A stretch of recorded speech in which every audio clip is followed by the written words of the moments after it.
جاوے تشریف رکھے بھائی. بہت قیمتی وقت ہے. عصر کے بعد کے نماز کا وقت بہت قیمتی ہے. بلکہ دوستوں بزرگوں پوری زندگی بہت قیمتی ہے. جو اللہ تعالیٰ نے ہمیں زندگی میں رحمت فرمائی ہے یہی قیمتی ہے.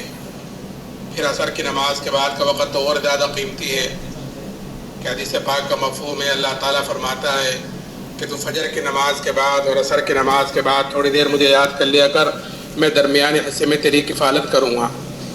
تو زندگی قیمتی, پھر عصر کے بعد کا وقت قیمتی, پھر اللہ کے راستے میں نکل کر اس کی قیمت اور بڑھ جاتی ہے. اس لیے کہ ہم سب اس وقت اللہ کے راستے میں ہیں. اس کا یقین کریں کہ اللہ کے راستے کی ایک صبح اور ایک شام دنیا اور دنیا میں جو کچھ ہے ان سب سے بہتر ہے.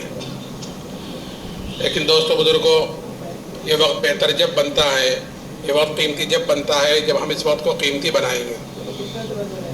نہیں تو وقت کا کام تو گزرنا ہے, گزر رہا ہے. جیسے برف کی سلی ہے کہ اس کا کام تو پگھلنا ہی ہے, پگھل جاتی ہے. سڑک پہ ڈال دو گے تب بھی پگھل جائے گی, ٹب میں ڈال دو گے تب بھی پگھل جائے گی, اس کا کام پگھلنا ہی ہے. ایسے ہی وقت کا کام گزرنا ہی ہے, گزر جاوے گا.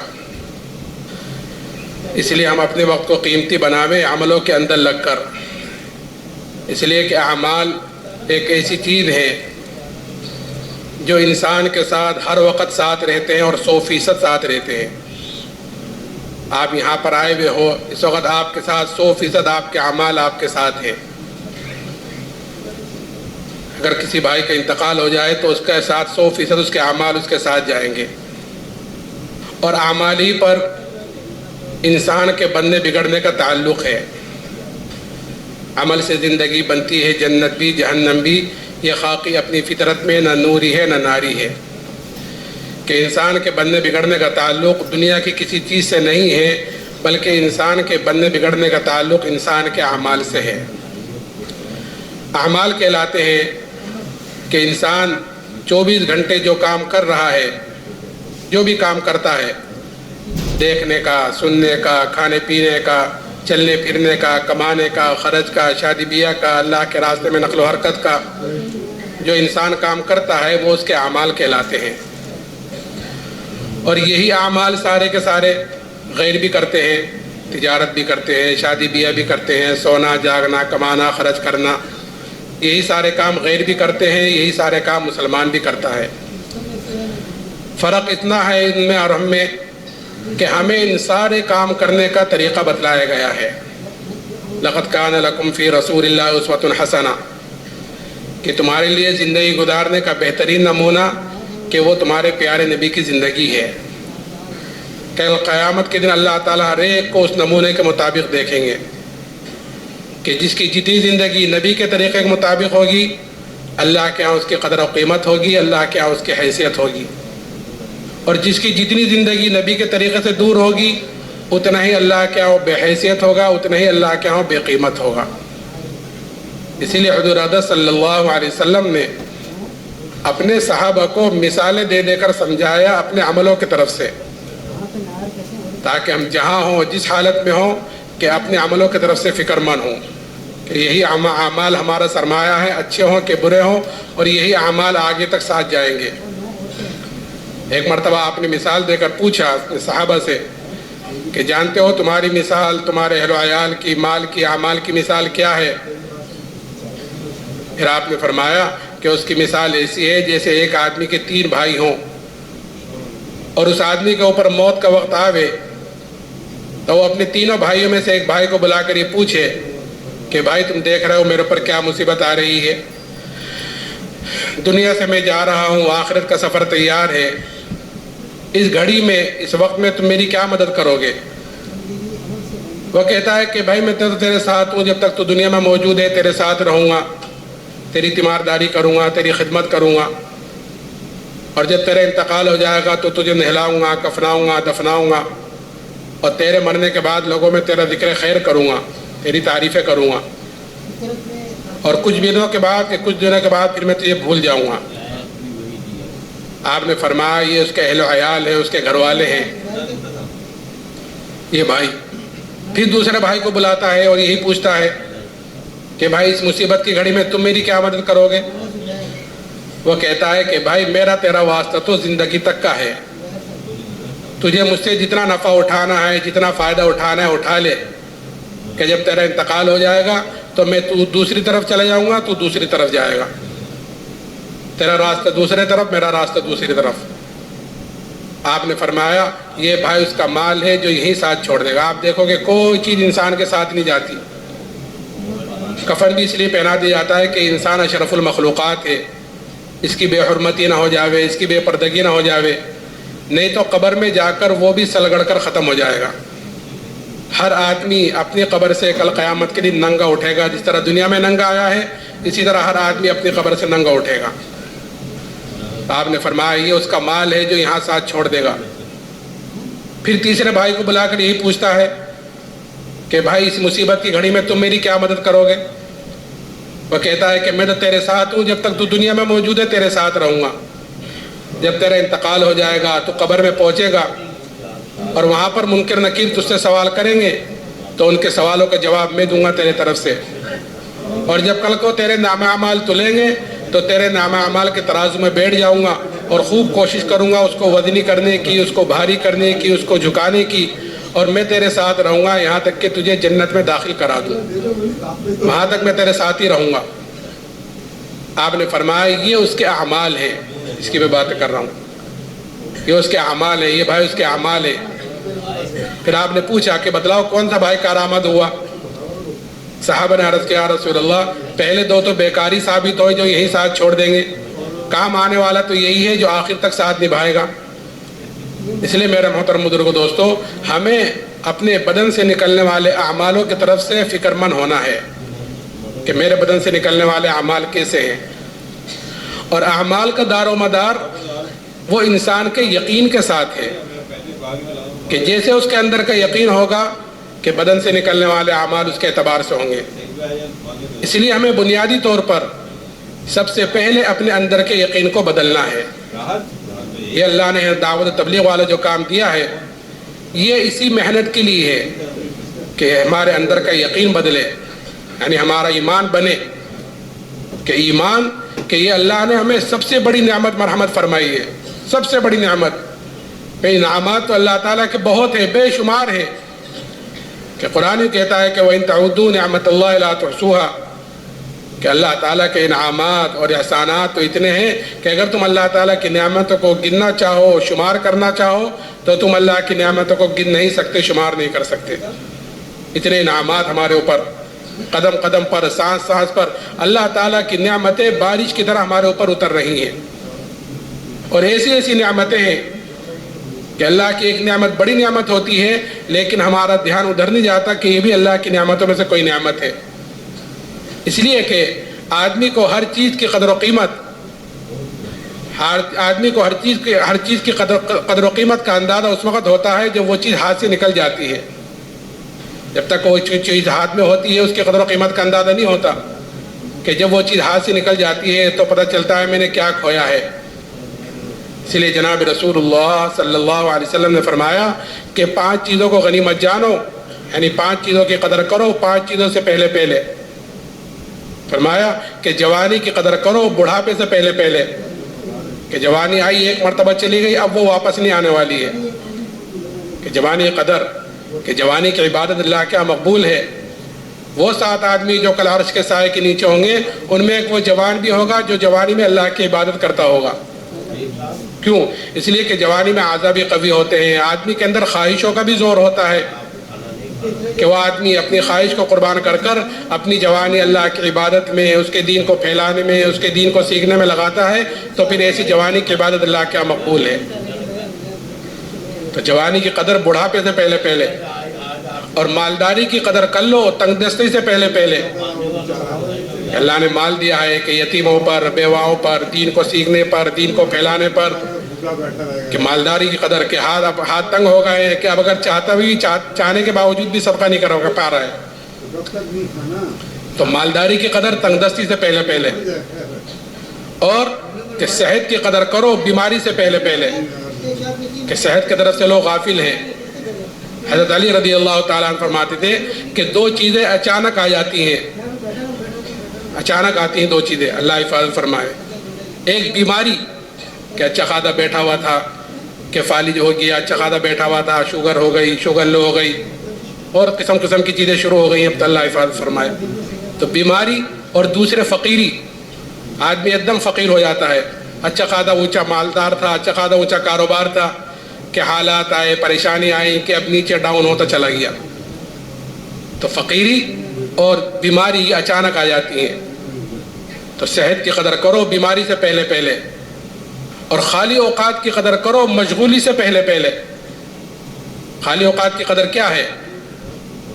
مثال کے طور پر ایک مثال پیش کرتا ہوں کہ ایک حدیث پاک کا مفہوم ہے کہ جو آدمی 40 دن اخلاص کے ساتھ ایسی طرح نماز پڑھے کہ اس کی تکبیر اولیٰ فوت نہ ہو، تو اس کو 2 بڑے پروانے اللہ کی طرف سے ملتے ہیں، ایک پروانہ جہنم سے چھٹکارے کا اور دوسرا نفاق سے بری ہونے کا۔ یہ 2 بڑے پروانے اس کو ملتے ہیں جو 40 دن اخلاص کے ساتھ ایسی طرح نماز پڑھے کہ اس کی تکبیر اولیٰ فوت نہ ہو۔ اس حدیث پر عمل کرنے کا اللہ کے راستے میں نکل کر بہترین موقع ہوتا ہے خالی اوقات، کہ ہم نے وقت کو فارغ کیا ہے، خالی کیا ہے، نہ گھر ہے، نہ کاروبار ہے، نہ دوست احباب ہے، نہ کسی کی خوشی میں جانا، نہ کسی کی غمی میں جانا، کہ ہر وقت مسجد ہی میں رہنا ہے اور کوئی کام ہی نہیں ہے۔ تو اس حدیث پر عمل کرنے کا یہ بہترین وقت ہوتا ہے کہ ہم نے وقت کو فارغ کیا ہے۔ اگر اس حدیث پر عمل نہ ہوا یہاں پر، تو گھر جا کر اس حدیث پر عمل کرنا مشکل ہو جائے گا، کیونکہ سینکڑوں جھمیلے انسان کے ساتھ لگے ہوئے ہیں۔ چاہتے ہوئے بھی اگر 38 دن 39 دن تک پڑھتا رہا تکبیر اولیٰ کے ساتھ، اور ایک دن ایک رکعت ایک نماز میں نکل گئی، تو اس فضیلت سے تو محروم ہو گیا، ثواب ملے گا لیکن اس فضیلت سے محروم ہو گیا۔ تو خالی اوقات کی قدر کہ مشغولی سے پہلے پہلے، اور زندگی کی قدر کرو موت سے پہلے پہلے۔ تو میں عرض کر رہا تھا کہ انعامات اللہ تعالیٰ کے بے شمار ہیں، اور پھر دوستو بزرگوں، ہر نعمت کا کل قیامت کے دن ہر آدمی سے سوال بھی ہوگا۔ خالی ایسا نہیں ہے کہ اللہ تعالیٰ نے ہمیں اسباب دی ہیں، یہ نعمتیں دی ہیں، یہ ہاتھ پیر آنکھ دی ہے، اور یہ مال دیا ہے، یہ دنیا ساری دی ہے، ایسا اللہ کی نعمتیں ہیں۔ خالی ایسا نہیں ہے کہ ان کو ایسا جیسا چاہیں، جس طرح چاہیں، جو استعمال کر آ جائیں، کہ نہیں، کل قیامت کے دن ہر آدمی سے ہر نعمت کے بارے میں سوال کیا جائے گا۔ ثم لتسألن یومئذ عن النعیم، کہ کل قیامت کے دن تم سے ضرور بے ضرور نعمتوں کے بارے میں پوچھا جائے گا۔ کہ یہاں تک آیا ہے کہ درخت سے سایہ حاصل کیا ہے، تو درخت سے سایہ حاصل کرنا دھوپ میں، کہ یہ بھی اللہ کی نعمتوں میں سے ایک نعمت ہے، کہ اس کے بارے میں بھی سوال ہوگا، اس کے بارے میں بھی سوال ہوگا، ہر نعمت کے بارے میں۔ اسی لیے جناب رسول اللہ صلی اللہ علیہ وسلم نے پیدائش سے لے کر موت تک ہر موقع کی دعا اور ہر چیز کے استعمال کا طریقہ بتلایا ہے۔ اگر وہ چیز ہماری جناب رسول اللہ صلی اللہ علیہ وسلم کے طریقے کے مطابق استعمال ہو رہی ہے، جیسے میں نے کہا نا، لقد کان لکم فی رسول اللہ اسوۃ حسنہ، کہ حضور حضرت صلی اللہ علیہ وسلم کا طریقہ وہ ہمارے لیے نمونہ ہے، کہ آپ ہر چیز کا طریقہ بتلایا، یہاں تک کہ بیت الخلاء میں آنے جانے کا بھی طریقہ بتلایا۔ اور یہاں تک کہ ایک مرتبہ ایک یہودی نے ایک صحابی سے طنز کے طور پر پوچھا، طنز کے اندر مذاق، طنز کے طور پر پوچھا کہ تمہارے نبی نے تمہیں استنجا کرنے کا طریقہ بھی بتلایا؟ تو انہوں نے فخر کے طور پر کہا کہ ہاں، ہمارے نبی نے تو ہمیں استنجا کرنے کا بھی طریقہ بتلایا ہے۔ تو جو چیز ہماری نبی کے طریقے سے میل کھا جائے گی، جو چیز ہماری نبی کے طریقے کے مطابق ہوگی، کہ وہ چیز ہماری چاہے گئی سے گئی چیز کیوں نہ ہو، چھوٹی سے چھوٹی چیز کیوں نہ ہو، اگر نبی کے طریقے کے مطابق ہوگی تو وہ چیز ہماری دین بنے گی۔ ایک آدمی بیت الخلاء میں جا رہا ہے، اور بیت الخلاء میں نبی کے طریقے کے مطابق گیا، نبی کے طریقے کے مطابق نکلا، تو یہ بیت الخلاء میں آنا جانا اس کا دین بنا۔ ایک آدمی اپنی بیوی کے پاس گیا، تو اپنی بیوی کے پاس جانا کہ یہ اس کا دین بنا۔ جب آپ نے یہ بات فرمائی تو صحابہ کو تعجب ہوا کہ یا رسول اللہ، ایک آدمی اپنی خواہش پوری کرنے کے لیے اپنی بیوی کے پاس جا رہا ہے، تو اس پر بھی اجر و ثواب ہے؟ آپ نے فرمایا کہ اگر اپنی خواہش غلط طریقے پر پوری کرتا تو اس پر گناہ ہوتا ہی نہیں ہوتا، کہ جب غلط طریقے پر خواہش پوری کرنے پر گناہ ہو رہا ہے تو صحیح طریقے پر اپنی خواہش پوری کرنے کا اجر و ثواب بھی ہے، یعنی جو طریقہ نبی نے بتلایا۔ تو اگر ہماری کوئی بھی چیز نبی کے طریقے کے مطابق ہوگی تو چاہے وہ چھوٹی سے چھوٹی چیز کیوں نہ ہو وہ دین بنے گی. اور اگر ہماری کوئی بڑی سے بڑی چیز، بڑی سے بڑی عبادت، نماز کتنی اونچی عبادت کہ آدمی سب سے زیادہ قریب ہوتا ہے نماز میں سجدے کی حالت میں اللہ کے، سب سے زیادہ قریب ہوتا ہے، اور سارے احکامات اللہ نے دنیا میں اتارے ہیں حضرت جبرائیل کے ذریعے سے، لیکن جب نماز کا ارادہ فرمایا تو اپنے پاس بلا کر دی ہے. اتنی اونچی عبادت. لیکن اگر وہ نماز نبی کے طریقے سے ہٹی ہوئی ہے تو وہ نماز بھی نماز نہیں دے دیتی، باوجود ہے کہ اونچی عبادت ہونے کے، باوجود اونچی عبادت ہے، لیکن اگر طریقے سے ہٹی ہوئی ہے تو وہ نماز بھی نماز نہیں رہتی. حدیث پاک کا مفہوم ہے کہ وہ نماز جس کا وضو، رکوع، سجدہ اچھی طرح نہ کیا گیا ہو. اچھی طرح نہ کیا گیا کیا مطلب؟ یعنی جس طرح نبی نے بتلایا اس طرح نہ کیا ہو. نبی نے فرمایا صلو کما رأیتمونی اصلی، کہ نماز ایسے پڑھو جیسے نماز مجھے پڑھتا دیکھ رہے ہو. آپ نے ایک صحابی کو 3 دفعہ واپس فرمایا کہ جاؤ نماز پڑھو، تم نے نماز نہیں پڑھی، جاؤ نماز پڑھو، تم نے نماز نہیں پڑھی. یعنی جس طریقے پر میں نے بتلایا اس طریقے پر نہیں پڑھی. حدیث میں کہ جس کا وضو، رکوع، سجدہ اچھی طرح نہ کیا گیا ہو جس نماز کا، تو وہ نماز پرانے کپڑے کی طرح لپیٹ کر نمازی کے منہ پر واپس مار دی جاتی ہے، کیونکہ طریقے سے ہٹی ہوئی ہے. اور پھر اتنا ہی نہیں، یہاں تک وہ نماز بد دعا دیتی ہوئی جاتی ہے کہ جیسا تو نے مجھے ضائع اور برباد کیا، اللہ تجھے بھی ایسا ضائع اور برباد کرے. تو میں عرض کر رہا تھا کہ انعامات اللہ تعالیٰ کے بے شمار ہیں، اور پھر ہر نعمت کے استعمال کا طریقہ بتلایا ہے. اگر وہ نعمت اس طریقے پر استعمال ہو رہی ہے تو نعمت کی پکڑ سے بچ جائیں گے. اگر اس طریقے پر استعمال نہیں ہو رہی ہے تو دوستو بزرگوں، کل قیامت کے دن ہر نعمت پکڑ کا ذریعہ بنے گی. ان السمع والبصر والفؤاد کل اولئک کان عنہ مسئولا، ہر چیز سے سوال ہوگا کہ ہر نعمت کل قیامت کے دن پکڑ کا ذریعہ بنے گی. تو اس لیے ہم اس چیز کو دیکھیں کہ ہمارے بدن سے نکلنے والے اعمال کیسے ہیں، میں کس طریقے پر اپنی چیزوں کو پورا کر رہا ہوں، میں کہاں دیکھ رہا ہوں، میں کیا سن رہا ہوں، میں کیا کس طرح کما رہا ہوں، میں کہاں خرچ کر رہا ہوں. ان ساری چیزوں کو کل اس لیے حدیث میں آتا ہے کہ آدمی کا قدم اپنی جگہ سے نہیں ہٹ سکتا جب تک اس سے 4 سوالوں کا جواب نہ لے لیے جاوے. 4 سوال نہ کر لیے جاوے کہ آدمی کا قدم اپنی جگہ سے نہیں ہٹ سکتا. کہ ایک سوال مجموعی طور پر کہ زندگی کہاں گزار کر آئے ہو، کیسی گزار کر آئے ہو. پھر زندگی کے اندر جزیات ہیں کہ ایک جزء کہ جوانی ہے، کہ جوانی کہاں گزار کر آئے ہو. پھر مال کہاں سے کمایا، حلال کمایا کہ حرام کمایا، جائز کمایا، ناجائز کمایا. اب حلال کما لیا، میں چاہوں جس طرح چاہوں جہاں چاہوں لگاؤں کہ نہیں، پھر اس کو خرچ کیسے کیا، اور جو جانتے تھے اس پر کیا عمل کیا. یہ ہر ایک سے 4 سوال ہر ایک سے ہوں گے، اور ایسی عدالت میں کہ وہاں نہ تو کوئی جھوٹ کام آئے گا، نہ کوئی وکیل کام آئے گا. ہر ایک کا اپنا اپنا کرنا ہوگا، اپنا اپنا بھرنا ہوگا.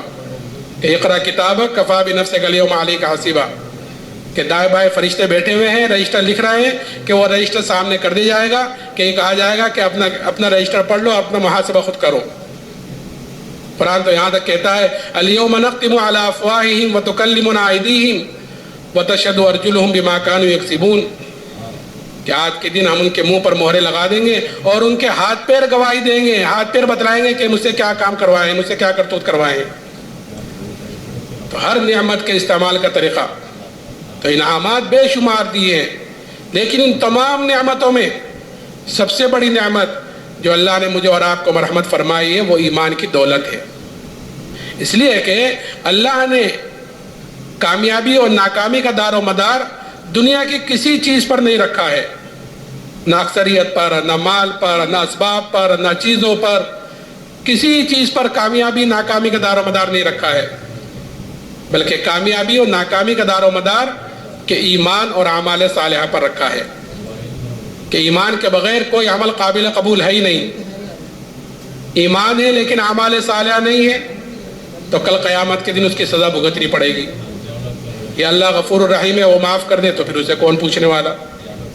تو ایمان اور اعمال صالحہ تو یہ کامیابی کی شرط ہے، کامیابی کی ضامن ہے.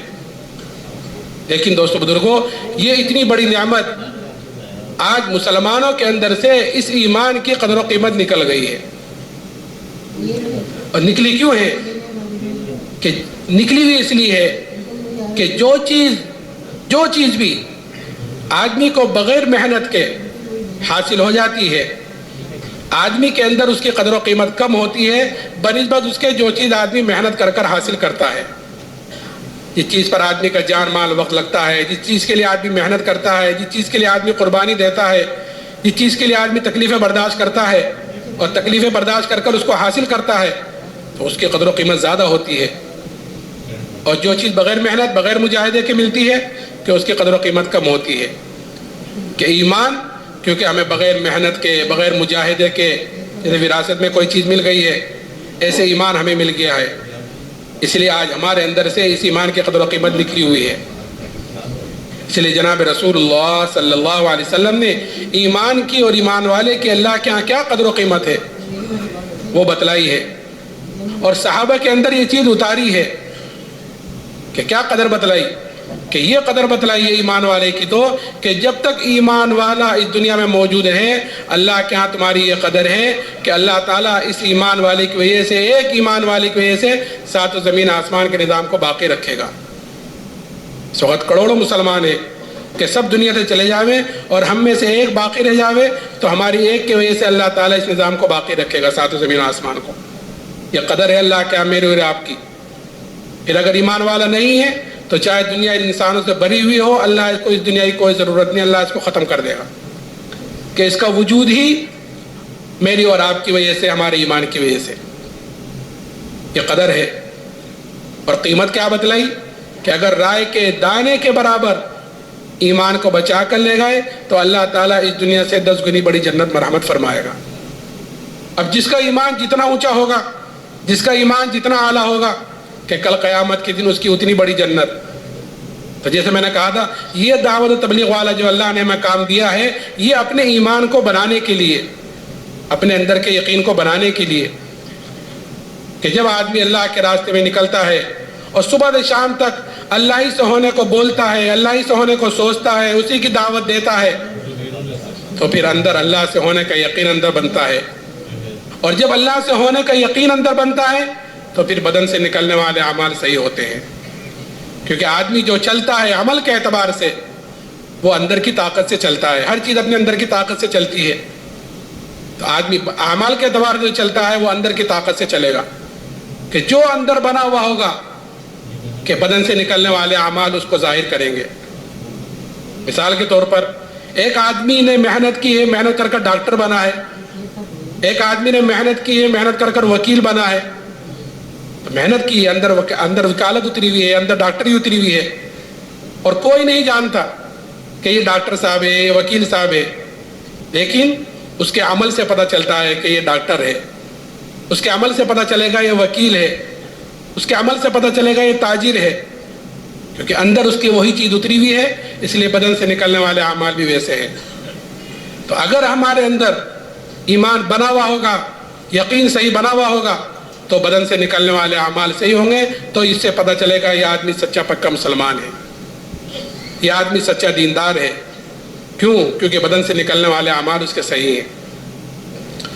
تو یہ ایمان کی قدر و قیمت صحابہ کے اندر حضور اقدس صلی اللہ علیہ وسلم نے اتاری تھی. اور صحابہ کے اندر یہ ایمان کی قدر و قیمت ایسی اتری کہ پھر صحابہ نے اس ایمان کے لیے کہ ہر تکلیف کو، ہر مصیبت کو کہ وہ برداشت کیا ہے. حالات آئے ہیں اس ایمان کے لیے جب ایمان کو قبول کیا ہے، تو لیکن ان تکلیفوں کو اور مصیبتوں کو برداشت کرتے رہے کیونکہ ایمان کی قدر و قیمت اندر اتری ہوئی تھی. ایک صحابی حضرت خباب بن ارد رضی اللہ تعالیٰ عنہ، ان سے حضرت عمر رضی اللہ تعالیٰ عنہ نے پوچھا کہ خباب ان تکالیف کی تفصیل بتلاؤ، وہ حالات بتلاؤ جو حالات تم پر ایمان کی وجہ سے آئے ہیں، جو مصیبت جو پریشانی ایمان کی وجہ سے تم پر آئی ہیں، ذرا ان کی تفصیل بتلاؤ.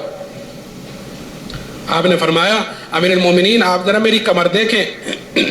جب کمر دیکھی تو حضرت عمر نے فرمایا کہ خباب ایسی کمر تو کسی کی نہیں دیکھی جیسی تمہاری ہے. تو حضرت خباب نے فرمایا امیر المومنین مجھے تو آگ کے انگاروں پر لٹا کر گھسیٹا جاتا تھا اور میری چربی سے میرے خون سے آگ بجھتی تھی. کہیں کی وجہ سے؟ کہ ایمان کی وجہ سے. کہ ایک عورت کے غلام تھے, جب اس کو یہ پتہ چلا کہ یہ جناب رسول اللہ صلی اللہ علیہ وسلم سے ملتے ہیں تو سریے کو گرم کر کر اس سے ان کے بدن کو داغ دیتی تھی سزا کے طور پر, کہ یہ تو ایمان سے پھر جائے, نہیں تو ان تکلیفوں کو برداشت کرے. تو تکلیفوں کو برداشت کرتے رہے لیکن ایمان سے نہیں پھرے. پھر اتنا ہی نہیں, جب فتوحات کا دروازہ کھلا اللہ کی طرف سے, اس لیے کہ ایمان والے کی علامت بتلائی گئی ہے, مومن کی علامت بتلائی گئی کہ مومن ایمان والا جو عمل کرتا ہے, جو بھی عمل کیا ہے اس نے نیک عمل, کہ وہ اس کا بدلہ وہ دنیا میں نہیں چاہتا بلکہ اس کا بدلہ وہ آخرت میں چاہتا ہے. کیونکہ یہاں پتہ ہے کہ اس کو پتہ ہے کہ یہاں جو ملے گا وہ وقتی ملے گا اور تھوڑا ملے گا, کہ آخرت کے اعتبار سے تھوڑا اور وقتی کے موت تک, اور آخرت میں جو ملے گا کہ وہ ہمیشہ کے لیے ملے گا اور دنیا سے بہت زیادہ ملے گا.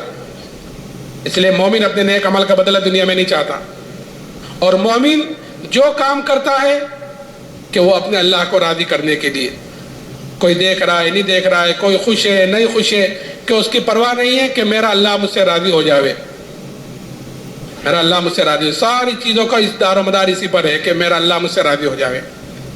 اس لیے حضور حضرت صلی اللہ علیہ وسلم نے حضرت ابو ذر رضی اللہ تعالیٰ عنہ سے فرمایا تھا کہ ابو ذر, اللہ کے معاملے میں کسی ملامت کرنے والے کی ملامت کی پرواہ نہ کرنا, کہ زندگی کے جس شعبے میں بھی ہوں اور زندگی میں جو چیز آ رہی ہے اس میں جس کام میں بھی ہوں, کہ اس میں ہم یہ دیکھیں کہ جناب رسول اللہ صلی اللہ علیہ وسلم کا طریقہ کیا تھا, اس پر چلیں.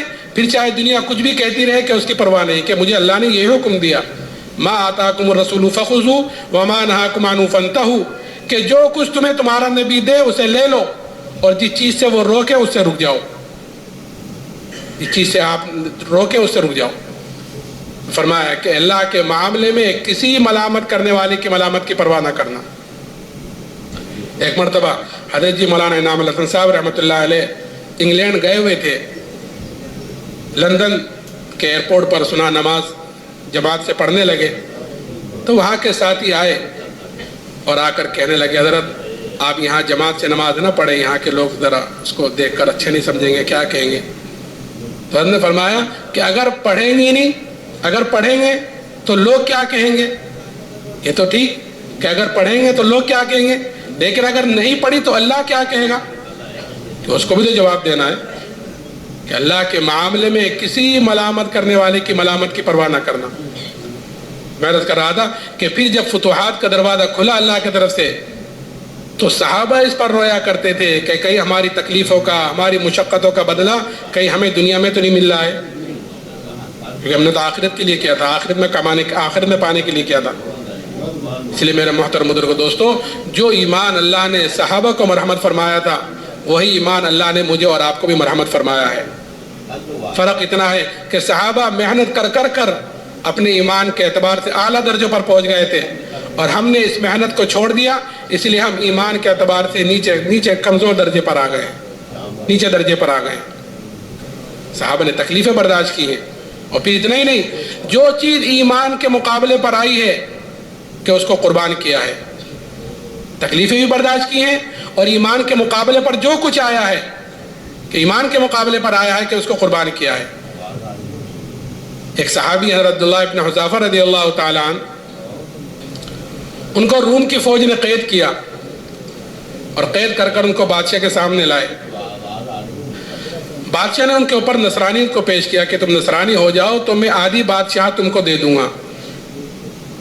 اب یہ صحابی, انہوں نے سوچا ہوگا کہ یہ بادشاہ مجھے کامل ایمان چھوڑنے پر آدھی بادشاہت دینے کو تیار ہے, اور مجھ سے میرے نبی نے کیا کہا کہ اگر رائے کے دانے کے برابر ایمان کو بچا کر لے گئے تو اللہ تعالیٰ اس دنیا سے 10 گنی بڑی جنت دے گا.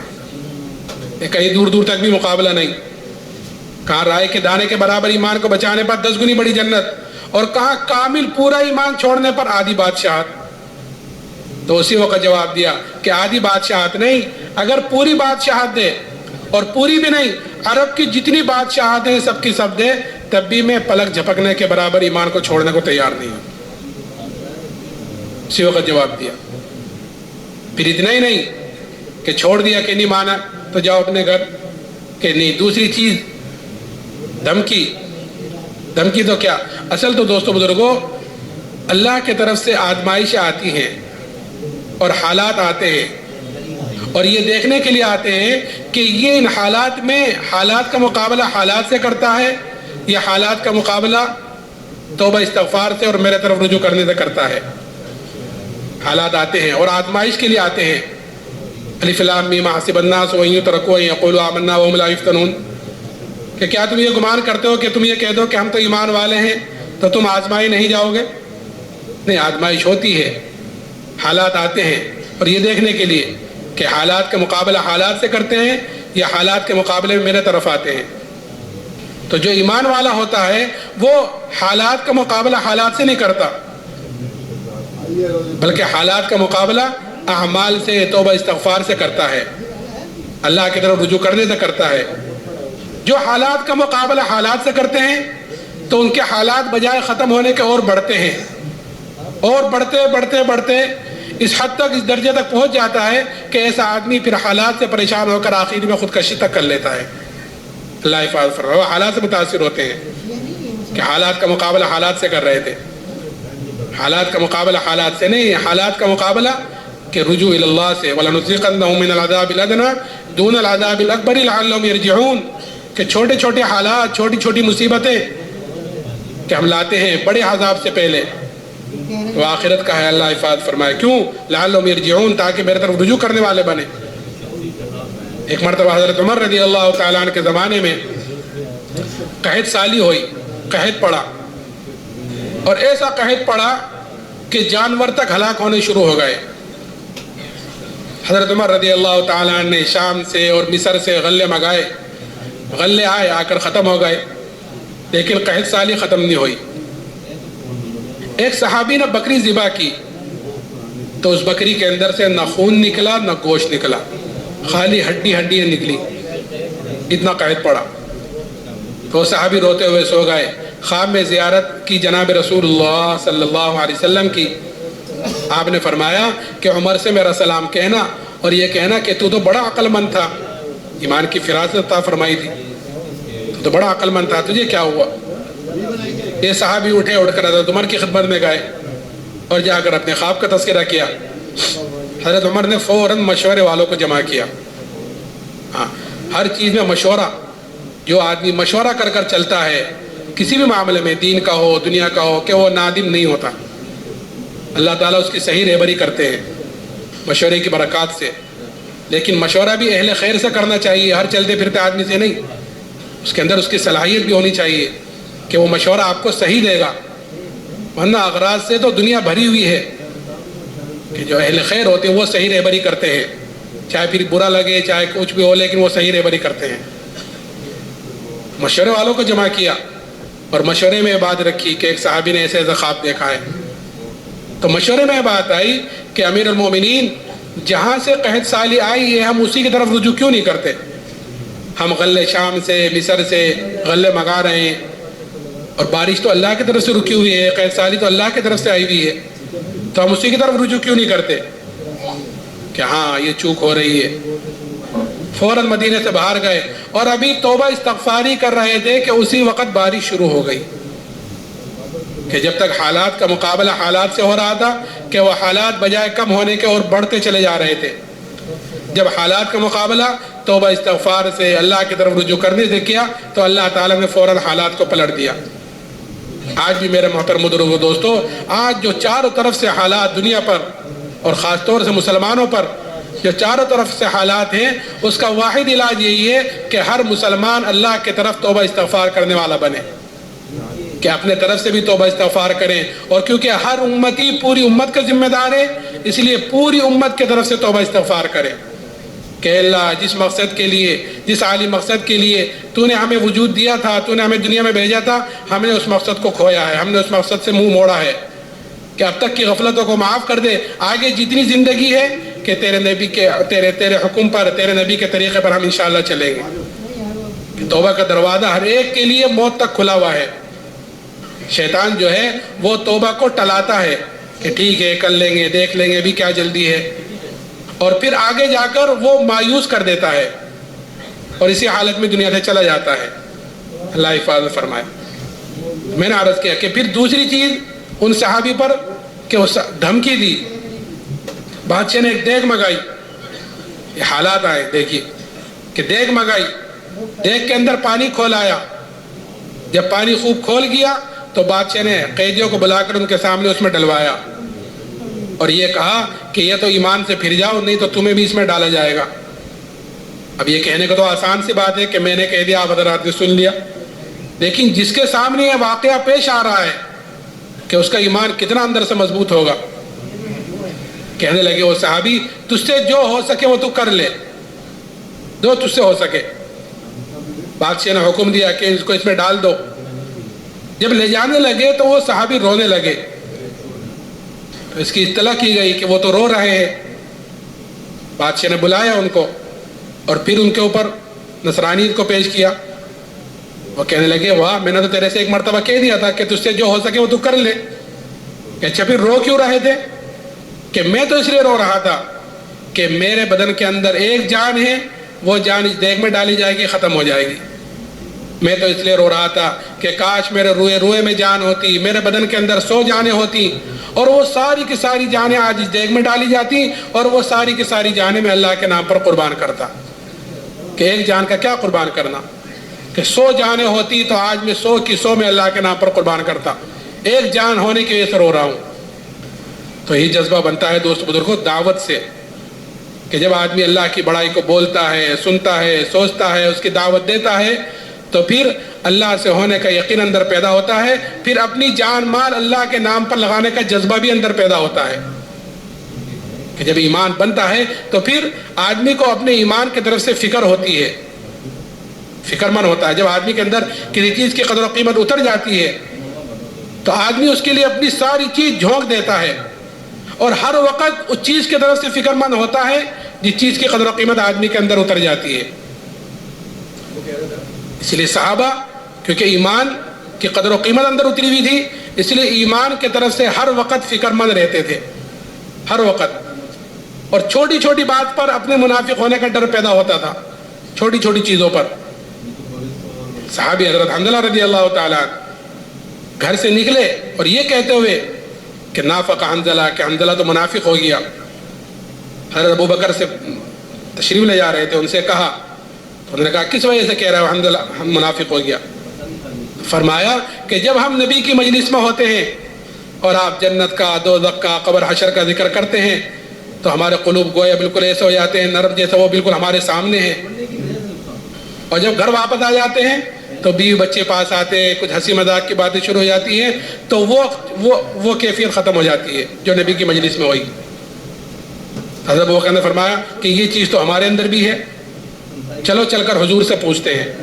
تو اتنی سی بات پر کہ نبی کی مجلس میں کیفیت کچھ اور ہے, گھر آ کر گھر اندر ہی کیفیت کچھ اور ہے, کہ اپنے منافق ہونے کا ڈر پیدا ہو گیا. اس لیے میرے محترم بزرگوں دوستو, ہمیں بھی سب سے پہلے اپنے ایمان کی طرف سے فکر مند ہونا ہے کہ میرا ایمان آیا بڑھ رہا ہے یا گھٹ رہا ہے. اور پھر جیسے میں نے کہا کہ اعمال کا دار و مدار یقین کے ساتھ ہے, کہ اگر اندر کا یقین بنا ہوا ہوگا تو پھر بدن سے نکلنے والے عملوں کی طرف سے فکر مند ہوگا. صحابہ کرام رضی اللہ عنہ اجمعین نے جس طرح ایمان کے لیے قربانیاں دی ہیں اور جس طرح ایمان کے لیے تکلیفیں برداشت کی ہیں, ایسے ہی اعمال کی طرف سے بھی فکر مند رہتے تھے. جیسے ایمان کی طرف سے فکر مند, ایسے ہی اعمال کی طرف سے بھی فکر مند رہتے تھے. اور جس طرح ایمان کے لیے قربانی دی ہے ایسے ہی عمل کی طرف سے بھی قربانیاں دی ہیں. اعمال, کیونکہ میں نے جیسے کہا تھا کہ ایمان اور اعمال صالحہ یہ دو چیزیں کامیابی کے لیے ضامن ہے, شرط ہے. کہ اس لیے ایمان کے ساتھ ساتھ اپنے عملوں کی طرف سے بھی فکر مند کہ میرے بدن سے نکلنے والے اعمال کیسے ہیں. ایک صحابی حضرت ابو طلحہ رضی اللہ تعالیٰ عنہ ایک مرتبہ اپنے باغ میں نماز پڑھ رہے تھے, گنجان بھرا ہوا باغ, اس میں نماز پڑھ رہے تھے. نماز پڑھتے پڑھتے اچانک ایک پرندے پر نگاہ پڑ گئی جو اندر گھس گیا تھا, اور اس کے ساتھ نگاہ گھومنے لگی. جدھر کو پرندہ جاوے ادھر کو نگاہ بھی چلے جاوے. تھوڑی دیر میں خیال آیا کہ میں تو نماز پڑھ رہا تھا, کہ جب یہ خیال آیا کہ نماز پڑھ رہا تھا تو یہ بھول گئے کہ کتنی رکعتیں ہوئیں, 2 ہوئیں کہ 3 ہوئیں, بھول گئے. سلام پھیر کر فوراً جناب رسول اللہ صلی اللہ علیہ وسلم کی خدمت میں حاضر ہوئے اور جا کر عرض کیا، یا رسول اللہ یہ پورا کا پورا باغ اللہ کے نام پر صدقہ ہے۔ کیوں؟ کیونکہ یہ باغ ذریعہ بنا ہے میرے عمل کی خرابی کا۔ اندر بنا ہوا تھا نا ایمان کہ بدن سے نکلنے والے عملوں کی طرف سے بھی فکر مند کہ عمل خراب ہوا ہے، کہ جس چیز کی وجہ سے عمل خراب ہوا ہے کہ اب وہ چیز میرے پاس نہیں رہنی، جس چیز کی وجہ سے اللہ کے راستے میں جانے سے پیچھے رہ گئے کہ یا رسول اللہ کعب بن مالک، کہ یا رسول اللہ ان چیزوں کی وجہ سے میں اللہ کے راستے میں جانے سے پیچھے ہوا ہوں، اب یہ چیز میرے پاس نہیں رہنی۔ فکر اللہ کرے یہ فکر ہمارے اندر بھی پیدا ہو جاوے، کہ ہمارے اندر بھی یہ احساس پیدا ہو جاوے، اپنے دین کی کمزوری کا، اپنے ایمان کی کمزوری کا احساس پیدا ہو جاوے۔ آدمی کے اندر جب کسی چیز کا احساس پیدا ہو جاتا ہے، کسی بھی چیز کا، تو پھر کسی کو کہنے سننے کی ضرورت نہیں ہوتی، آدمی خود ہی اس کی فکر میں لگتا ہے۔ صحابہ کے اندر کہ دینداری اور ایمان کا اور آخرت کا احساس تھا، اس لیے وہ ہر وقت اس فکر میں رہتے تھے۔ ہمارے اندر دنیا داری کا احساس ہے، اس لیے ہم اس کے اعتبار سے اس فکر میں رہتے ہیں کہ دعوت و تبلیغ والا کام اور یہ اللہ کے راستے میں نکلنا، یہ اجتماعات کا ہونا، یہ اپنی ذمہ داری کا احساس پیدا کرانے کے لیے ہے کہ میں کیوں پیدا کیا گیا ہوں، میں کیوں دنیا میں آیا ہوں۔ افحسبتم انما خلقناکم عبثا وانکم الینا لا ترجعون، کہ تم یہ گمان کرتے ہو کہ تمہیں یوں ہی بیکار پیدا کیا گیا ہے؟ کہ نہیں، ہمیں بیکار پیدا نہیں کیا گیا، ہمیں تو ہر ایک کو اللہ نے اپنی عبادت کے لیے پیدا کیا ہے۔ اور عبادت خالی نماز پڑھنے تک کی عبادت نہیں ہے۔ آج کل تصور بنا ہوا ہے عبادت کر رہا ہے نماز پڑھ رہا ہے، کہ جیسے میں نے کہا تھا عبادت تو اور دین تو ہر وہ عمل بن جائے گا جو عمل ہمارا نبی کے طریقے کے مطابق ہوگا۔ اس لیے میرا محترم بزرگو دوستو، ہمیں دعوت کے ذریعے سے اپنے اندر کے یقین کو بدلنا ہے، دعوت کے ذریعے سے یقین کو بدلنا، اور ذکر کے ذریعے سے اپنے اندر کے غفلت کو ختم کرنا۔ غفلت بھی ہمارے اندر ہے، اور ایسی غفلتیں ہیں آج ہمارے اندر کہ ایک آدمی اللہ کے گھر میں اللہ کے سامنے کھڑا ہوا ہے اور غافل ہے، یعنی نماز پڑھ رہا ہے اور غافل ہے، کہ کوئی کاروبار میں، کوئی بیوی بچوں میں، کوئی کہیں، کوئی دوست احباب میں، کوئی کہیں گھوم رہا ہے، کوئی کہیں گھوم رہا ہے اور نماز پڑھ رہا ہے۔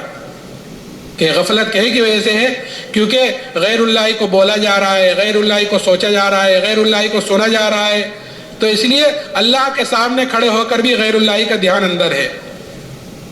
اس لیے ہمارے بڑے 3 تسبیح صبح کو، 3 تسبیح شام کو دھیان سے جی لگا کر، کہ ایک تسبیح تیسرے کلمے کی سبحان اللہ، الحمدللہ، لا الہ الا اللہ، اللہ اکبر، اور ایک تسبیح درود شریف کی، ایک استغفار کی، یہ 3 تسبیح صبح کو، 3 تسبیح شام کو دھیان سے جی لگا کر باوضو ہو کر قبلے کی طرف منہ کر کر آدمی اپنے ذکر کو پورا کرے دھیان کے ساتھ۔ اس لیے کہ اللہ کا ذکر اگر غفلت سے بھی لیں گے تو ثواب تو اس پر مل ہی جائے گا، اللہ کا نام لیا ہے کہ ثواب اس پر مل جائے گا، لیکن غفلت اپنی جگہ باقی رہے گی، اور اصل ہے غفلت کا ختم کرنا۔ تو اس لیے دھیان سے جی لگا کر جتنا اللہ کا ذکر کریں گے اتنی اندر کی غفلت ختم ہوگی، اللہ کا دھیان آئے گا، اور جتنا اللہ کا دھیان آئے گا اتنا ہی عملوں کے اندر مزہ آئے گا۔ آج نمازیں ہم غفلتوں سے پڑھ لیتے ہیں اس لیے مزہ نہیں آتا، کہ اللہ کا دھیان کے ساتھ اور وعدوں کے استحضار کے ساتھ جتنے ہم نمازیں پڑھیں گے اور جتنے ہم اعمال کریں گے اتنے ہی اس عمل کے اندر کرنے میں جی لگے گا۔ آدمی کو جب کسی چیز کا کام کا پتہ چل جاتا ہے کہ میں یہ کام کر رہا ہوں، صبح 9 بجے سے لے کر 5 بجے تک مجھے یہ کام کرنا ہے، اس پر مجھے تنخواہ ملے گی، اور اگر اچھے سے اچھا کر گیا تو میری تنخواہ بڑھا دی جائے گی، تو اس کو اس کام میں کرنے میں جی لگتا ہے، کہ ساری چیز اس کے لیے برداشت کر لیتا ہے، گرمی ہو سردی ہو، ساری چیز، بھوک کو بھی کھانے کو بھی آگے پیچھے کر لیتا ہے، کیونکہ اس کے سامنے ایک چیز ہے، نتیجہ اچھا ہے اس کے سامنے۔ ایسے ہی ہمارے سامنے اگر اعمال کے وقت اس اعمال کا استحضار، اس پر جو اللہ کی طرف سے ملنے والے وعدے اس کا استحضار اندر ہوگا تو اس عمل کے کرنے میں جی لگے گا، کہ میں ایک مرتبہ سبحان اللہ کہہ رہا ہوں تو مجھے اللہ کی طرف سے کیا مل رہا ہے، میں نوافل کا اہتمام کر رہا ہوں تو کیا مل رہا ہے، میں قرآن پاک کی تلاوت کر رہا ہوں تو مجھے کیا مل رہا ہے۔ جتنا اس استحضار کے ساتھ ہم اعمالوں کو کریں گے تو ان عملوں کے اندر جی لگے گا اور مزہ آئے گا، اور اس اعمال کے اوپر استقامت ہوگی۔ آج عملوں کے طرف سے آج عملوں میں استقامت بھی نہیں ہے، آج کیا کل چھوٹ گیا، کل کیا پرسوں چھوٹ گیا، کیا نہیں کیا، اس عمل پر ثواب تو مل جائے گا، لیکن روحانی اعتبار سے جو آدمی کو ترقی ہوتی ہے وہ عمل کی پابندی سے ہوتی ہے۔ روزانہ قرآن کی تلاوت، روزانہ ذکر، روزانہ کام، کہ جتنا روزانہ پابندی کے ساتھ کرے گا اتنے ہی وہ عمل روحانی اعتبار سے ترقی دے گا۔ تو انشاءاللہ کریں گے۔ اب تھوڑا سا وقت باقی ہے، جن بھائیوں کی جیب میں تسبیح ہے وہ اپنی 3 تسبیح پوری کر لیں۔ ماشاءاللہ مغرب کے بعد بھی بیان ہوگا، سارے حضرات مکمل جم کر بیٹھے۔ اللہ تعالیٰ عمل کی توفیق عطا فرمائے۔ سبحان اللہ و بحمدہ۔